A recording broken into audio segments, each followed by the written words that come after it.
Welcome back to my YouTube channel. Friends, ಇವತ್ತು ನಾನು ನಿಮಗೆ ಡಿಫ್ರೆಂಟ್ ಆಗಿರುವಂಥ ರೆಸಿಪಿನ ತೋರಿಸ್ತಾ ಇದ್ದೀನಿ.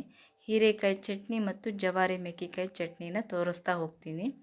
ನೋಡಿ, ಇಲ್ಲಿ ಹೀರೆಕಾಯಿ ಚಟ್ನಿನ ಯಾವ ರೀತಿ ಮಾಡೋದು ಅಂತ ನಿಮಗೆ ತೋರಿಸ್ತಾ ಹೋಗ್ತಾ ಇದ್ದೀನಿ. ಇಲ್ಲಿ ಹೀರೆಕಾಯಿನ ನಾನೊಂದು ಅರ್ಧ ಕೆಜಿ ಹೀರೆಕಾಯಿ ತೊಗೊಂಡಿದ್ದೆ.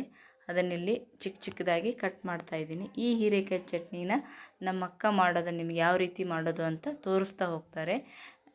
ನಾನಿಲ್ಲಿ ನಿಮಗೆ ತೋರಿಸ್ತೀನಿ. ಅಲ್ಲಿ ಇವರು ಒಂದು ಅರ್ಧ ಕೆ ಜಿ ಹೀರೆಕಾಯಿನ ತೊಗೊಂಡಿದ್ರು. ಚಿಕ್ಕ ಚಿಕ್ಕದಾಗಿ ಕಟ್ ಮಾಡಿ ಇಟ್ಕೋತಾ ಇದ್ದಾರೆ.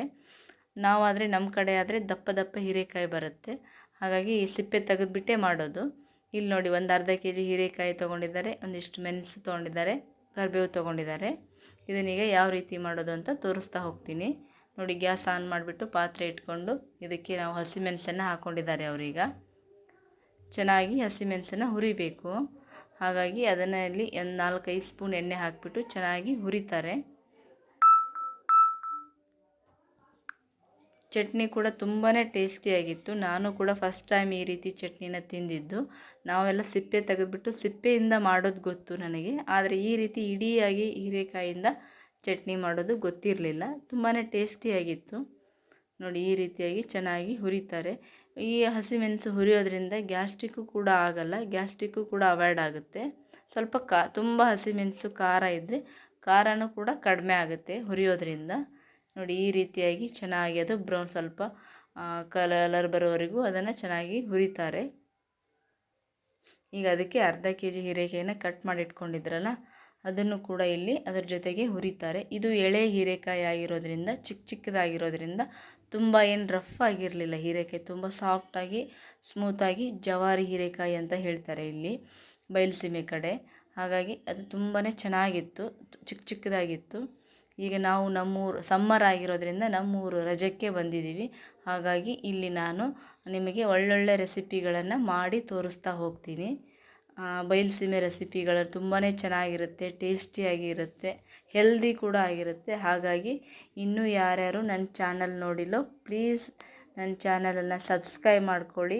ನಾ ಹಾಕುವಂಥ ಎಲ್ಲ ವೀಡಿಯೋಗಳನ್ನು ಚೆನ್ನಾಗಿ ಹೆಲ್ದಿಯಾಗಿರುತ್ತೆ, ನೋಡಿ ಸಪೋರ್ಟ್ ಮಾಡಿ. ನೋಡಿ, ಈ ರೀತಿಯಾಗಿ ಅದನ್ನು ಚೆನ್ನಾಗಿ ಹುರಿಬೇಕು. ಹುರಿತಾ ಇದ್ದೀನಿ ನಾನಿಲ್ಲಿ. ಅದು ತುಂಬ ನೀರಿನಂಶ ಇರೋದನ್ನು ಹೋದರೆ ಸಾಕು. ಅದರಲ್ಲಿ ಹೀರೆಕಾಯಲ್ಲಿ ತುಂಬ ಬೇಗ ಬೆಂದುಬಿಡುತ್ತೆ. ಇದು ಎಳೆ ಹೀರೆಕಾಯಿ ಆಗಿರೋದ್ರಿಂದ ತುಂಬಾ ಬೇಗ ಬೆಂದೋಗುತ್ತೆ. ಒಂದು 2 ನಿಮಿಷ ಬಿಟ್ಬಿಟ್ಟು ಈ ರೀತಿಯಲ್ಲಿ ಸ್ವಲ್ಪ ಹುರಿತಾ ಹೋಗಬೇಕು, ಆವಾಗ ಬೇಗ ಆಗುತ್ತೆ. ನೋಡಿ, ಎಲ್ಲ ಸ್ವಲ್ಪ ಸ್ವಲ್ಪ ನೀರಿನಂಶ ಇದೆಯಲ್ಲ, ಅದು ನೀರಿನಂಶ ಎಲ್ಲ ಡ್ರೈ ಆಗಬೇಕು. ಆ ರೀತಿ ಹುರ್ಕೊಂಡ್ರೆ ಸಾಕು ಇದಕ್ಕೆ.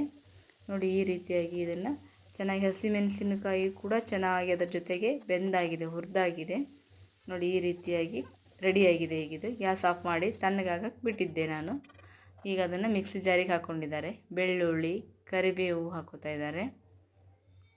ಬೆಳ್ಳುಳ್ಳಿ, ಕರಿಬೇವು ತುಂಬ ಸಿಂಪಲ್, ಮತ್ತು ಕೊತ್ತಂಬರಿ ಕೂಡ ಹಾಕ್ತಾಯಿದ್ದಾರೆ. ಸ್ವಲ್ಪ ರುಚಿಗೆ ಎಷ್ಟು ಬೇಕೋ ಅಷ್ಟು ಉಪ್ಪು, ಜೀರಿಗೆ, ತುಂಬ ಸಿಂಪಲ್ ಆಗಿರುತ್ತೆ. ಸ್ವಲ್ಪ ಹಿಂಗು ಹಾಕ್ತಾಯಿದ್ವಿ. ಹಿಂಗು ಆಪ್ಷನಲ್, ನಿಮ್ಗೆ ಬೇಕಂದರೆ ಹಾಕ್ಕೋಬೋದು. ನೋಡಿ, ರೆಡಿಯಾಗಿದೆ ಇದು ಚಟ್ನಿ. ಈ ರೀತಿಯಾಗಿ ನಾನು ಚಟ್ನಿ ರೆಡಿಯಾಗಿದೆ. ಇದಕ್ಕೊಂದು ಒಗ್ಗರಣೆ ಹಾಕಿದ್ದೀವಿ. ಜಸ್ಟ್ ಒಗ್ಗರಣೆ ಏನಿಲ್ಲ, ಎಣ್ಣೆ, ಜೀರಿಗೆ, ಸಾಸಿವೆ, ಕರಿಬೇವು ಹಾಕಿದ್ದೀವಿ. ನೋಡಿ, ಚಟ್ನಿ ರೆಡಿಯಾಗಿದೆ. ನೀವು ಒಂದು ಸಲ ಟ್ರೈ ಮಾಡಿ. ಈಗ ನಾವು ಮೆಕ್ಕೆಕಾಯಿ ಚಟ್ನಿನ ಯಾವ ರೀತಿ ಮಾಡೋದು ಅಂತ ನೋಡೋಣ. ಇದು ಜವಾರಿ ಮೆಕ್ಕೆಕಾಯಿ. ಆಲ್ಮೋಸ್ಟ್ ಆಲ್ ಬಯಲುಸೀಮೆ ಕಡೆ ಎಲ್ಲರ ಮನೆಯಲ್ಲೂ ಇರುತ್ತೆ, ಎಲ್ಲರ ತೋಟದಲ್ಲೂ ಇರುತ್ತೆ. ತುಂಬಾ ಟೇಸ್ಟಿಯಾಗಿರುತ್ತೆ. ಸ್ವಲ್ಪ ಕಾಯಿ ಇದ್ದರೆ ಅದು ಕಹಿ ಇರುತ್ತೆ, ಹಣ್ಣಾಗಿದ್ದರೆ ಟೇಸ್ಟಾಗಿರುತ್ತೆ. ಇದು ಒಂಥರ ನೋಡೋಕ್ಕೆ ತೊಂಡೆಕಾಯಿ ಬರುತ್ತಲ್ಲ, ತೊಂಡೆಕಾಯಿ ಸೈಜಲ್ಲೇ ಇರುತ್ತೆ ಅದು. ನೋಡಿ, ನಾನಿಲ್ಲೊಂದು 5-6 ತೊಗೊಂಡಿದ್ದೆ. ಅದನ್ನಿಲ್ಲಿ ಕಟ್ ಮಾಡಿ ಇಟ್ಟಿದ್ದೀನಿ ಚಿಕ್ಕ ಚಿಕ್ಕದಾಗಿ. ಇದನ್ನು ಕೂಡ ನಮ್ಮ ಅಕ್ಕನೇ ಮಾಡಿ ತೋರಿಸ್ತಾ ಇದ್ದಾರೆ ಚಟ್ನಿನ. ನನಗೂ ಬರಲ್ಲ ಇದು ಮಾಡೋಕ್ಕೆ. ಹಾಗಾಗಿ ಇಲ್ಲಿ ಮೆಣಸು ತೊಗೊಂಡಿದ್ದಾರೆ, ಒಣ ಮೆಣಸು ತೊಗೊಂಡಿದ್ದಾರೆ. ಬ್ಯಾಡಗಿ ಮೆಣಸು ಮತ್ತು ಗುಂಟೂರು ಮೆಣಸು ತೊಗೊಂಡಿದ್ದಾರೆ. ಅದನ್ನು ಬೇಗ ಪೇಸ್ಟ್ ಆಗಲಿ ಅಂತ ಹೇಳ್ಬಿಟ್ಟು ಒಂದು ಅರ್ಧ ಗಂಟೆ ನೀರಲ್ಲಿ ನೆನೆ ಇಟ್ಟಿದ್ದಾರೆ. ಅದನ್ನು ನೆನೆ ಇಟ್ಕೊಂಡು ಅಂದರೆ ಬೇಗ ಬಂದುಬಿಡುತ್ತೆ. ಅದನ್ನು ಚಿಕ್ಕ ಚಿಕ್ಕದಾಗಿ ಮೆಕ್ಕೆಕಾಯಿನ ತೊಗೊಂಡಿದ್ದಾರಲ್ಲ, ಅದನ್ನು ಕ್ಲೀನಾಗಿ ತೊಳ್ಕೊಂಡಿದ್ದಾರೆ. ಬೀಜ ಎಲ್ಲ ಇರುತ್ತಲ್ಲ, ನೋಡಿ ಆ ಬೀಜನೆಲ್ಲ ತೆಗೆದಿದ್ದಾರೆ. ಸ್ವಲ್ಪ 1-2 ಎಲ್ಲಾದರೂ ಉಳ್ಕೊಂಡ್ರೆ ಏನು ಸಮಸ್ಯೆ ಇಲ್ಲ, ತೊಂದರೆ ಆಗಲ್ಲ. ಸ್ವಲ್ಪ ನಮಗೆ ಎಷ್ಟು ಆಗುತ್ತೋ ಅಷ್ಟು ತೊಳೆದು ತೆಗೆದ್ರೆ ಸಾಕು ಅದನ್ನು. ನೋಡಿ, ಈ ರೀತಿಯಾಗಿ ತೆಗೆದಿದ್ದಾರೆ. ಆದರೂ ಇದೆ ಅದರಲ್ಲಿ, ಮೇಲ್ಗಡೆ ಬಂದಿದ್ದನ್ನು ಮಾತ್ರ ತೆಗೆದ್ರೆ ಸಾಕು. ಇದು ಹುಳಿ ಇರುತ್ತೆ ಕಾಯಿ, ಹಣ್ಣು ಕೂಡ ಚೆನ್ನಾಗಿರುತ್ತೆ. ಇದರಿಂದ ಎಲ್ಲನೂ ಮಾಡ್ತಾರೆ. ನೋಡಿ ಈಗ ಇದನ್ನು ನಾನು ಮೆಣಸನ್ನು ಮಿಕ್ಸಿ ಮಾಡ್ಕೋತಾ ಇದ್ದೀನಿ. ನೀವು ಬೇಕಾದ್ರೆ ಖಾರದ ಹುಡಿ ಇದ್ದರೂ ಕೂಡ ಹಾಕೋಬೋದು. ಇಲ್ಲಿ ನಾನು ಒಣ ಮೆಣಸನ್ನು ತೊಗೊಂಡಿದ್ದೆ, ಹಾಗಾಗಿ ಇಲ್ಲಿ ಮೆಣಸನ್ನು ಕೂಡ ಹಾಕ್ಬೋದು. ನೀವು ಬೇಕಾದ್ರೆ ಖಾರದ ಹುಡಿ ಇದ್ದರೆ ಹಾಕ್ಕೋಬೋದು, ಬ್ಯಾಡಗೆ ಮೆಣಸಿನ ಪೌಡ್ರ್ ಇದ್ದರೆ ಹಾಕ್ಕೋಬೋದು. ಇದಕ್ಕೆ ಇಲ್ಲಿ ಸ್ವಲ್ಪ ಕರಿಬೇವು ಹಾಕೋತಾ ಇದ್ದೀನಿ. ಇದಿಷ್ಟೇ ನಾನೀಗ ಕರಿಬೇವು ಇದನ್ನೆಲ್ಲ ಆಮೇಲೆ ಹಾಕೋದು. ಅದಕ್ಕೆ ಜಸ್ಟ್ ಇದು ಮೆಣಸಿನ ನನಗೆ ಪೌಡ್ರ್ ಬೇಕು, ಹಾಗಾಗಿ ಇದು ಸ್ವಲ್ಪ ಪೇಸ್ಟ್ ಬೇಗ ಆಗಲ್ಲಲ್ಲ, ಹಾಗಾಗಿ ಅದನ್ನು ಉಪ್ಪು ಹಾಕಿಬಿಟ್ಟು ಅದಕ್ಕೆ ಉಪ್ಪು ಮಾತ್ರ ಹಾಕಿ ಕರಿಬೇವು ಮತ್ತು ಉಪ್ಪು ಹಾಕಿಬಿಟ್ಟು ಮಿಕ್ಸಿ ಮಾಡ್ಕೊಂಬರ್ತೀನಿ. ಚೆನ್ನಾಗಿರುತ್ತೆ ಇದು, ಒಂಥರ ಚಟ್ನಿ ತುಂಬಾ ಟೇಸ್ಟಿಯಾಗಿರುತ್ತೆ. ರೊಟ್ಟಿ ಜೊತೆಗೆಲ್ಲ ತುಂಬ ಚೆನ್ನಾಗಿರುತ್ತೆ ತಿನ್ನೋಕ್ಕೆ. ನೀವು ಇದಕ್ಕೆ ಟ್ರೈ ಮಾಡಿ ಒಂದ್ಸಲ ಎಲ್ಲಾದರೂ ಸಿಕ್ಕರೆ. ಇದರಿಂದ ಸುಮಾರು ರೆಸಿಪಿಗಳನ್ನು ಮಾಡ್ತಾರೆ. ನನಗೂ ಸಿಕ್ಕರೆ ನಿಮಗೆ ನೆಕ್ಸ್ಟು ಸುಮಾರು ರೆಸಿಪಿಗಳನ್ನು ನಿಮಗೆ ಮಾಡಿ ತೋರಿಸ್ತೀನಿ ನಾನು. ಉಪ್ಪಿನಕಾಯಿ ಮಾಡ್ತಾರೆ, ಇನ್ನೆಲ್ಲ ತುಂಬ ಇದರದ್ದು ಈ ಜೀರಿಗೆ ಮೆಣಸು ಮಾಡ್ತೀವಲ್ಲ ಆ ರೀತಿಯೂ ಕೂಡ ಮಾಡ್ತಾರೆ. ನೋಡಿ ಈಗ ಇದನ್ನು ನಾನು ರುಬ್ಕೊಂಬರ್ತೀನಿ.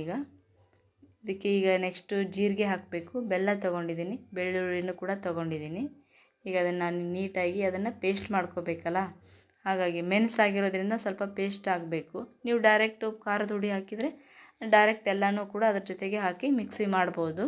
ನಾನಿಲ್ಲಿ ಮೆಣಸು ತೊಗೊಂಡಿರೋದ್ರಿಂದ ಅದಕ್ಕೋಸ್ಕರ ಅದನ್ನು ಸ್ವಲ್ಪ ಡ್ರೈ ಮಾಡ್ಕೊಂಬರಬೇಕು. ಮಿಕ್ಸಿಯಲ್ಲಿ ಮಿಕ್ಸ್ ಮಾಡಿಕೊಂಡು ಸಣ್ಣ ಪೇಸ್ಟ್ ಮಾಡಿದರೆ ಆಮೇಲೆ ಇದನ್ನು ಹಾಕ್ಬೋದು. ನೋಡಿ ಈ ರೀತಿಯಾಗಿ ತರಿಯಾಗಿದೆ.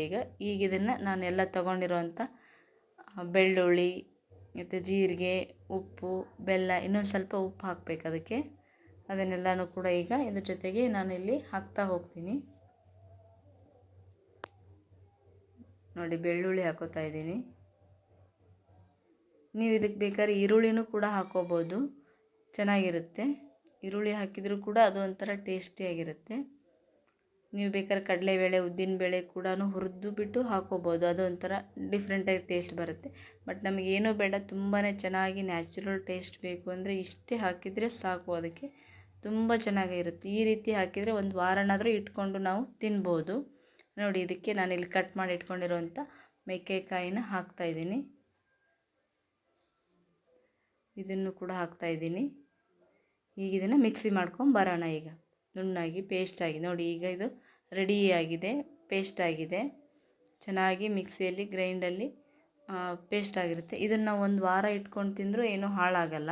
ಇಲ್ಲಿ ನೀರು ಹಾಕಿರಲ್ಲ, ಹಾಗಾಗಿ ನೀವು ಬೇಕಂದರೆ ಇನ್ನೂ ಒಂಚೂರು ಹುಳಿ ಇರುತ್ತೆ ಹಣ್ಣು ಆಲ್ರೆಡಿ, ಇನ್ನೂ ಬೇಕು ಅಂದರೆ ಒಂಚೂರು ಹುಣಸೆನ ಹಾಕ್ಬೋದು. ನೋಡಿ ಚಟ್ನಿ ರೆಡಿಯಾಗಿದೆ, ತುಂಬಾ ಟೇಸ್ಟಿಯಾಗಿದೆ. ನೀವು ಒಂದು ಸಲ ಇದನ್ನು ಟ್ರೈ ಮಾಡಿ. ಇದು ರೊಟ್ಟಿ ಜೊತೆಗೆ, ಚಪಾತಿ ಜೊತೆಗೆ ತುಂಬಾ ಚೆನ್ನಾಗಿರುತ್ತೆ. ಇದಕ್ಕೆ ನೀವು ತುಪ್ಪ ಹಾಕ್ಕೊಂಡು ಬಿಸಿ ರೊಟ್ಟಿ ಜೊತೆಗೆ ತಿಂದರೆ ತುಂಬಾ ಚೆನ್ನಾಗಿರುತ್ತೆ.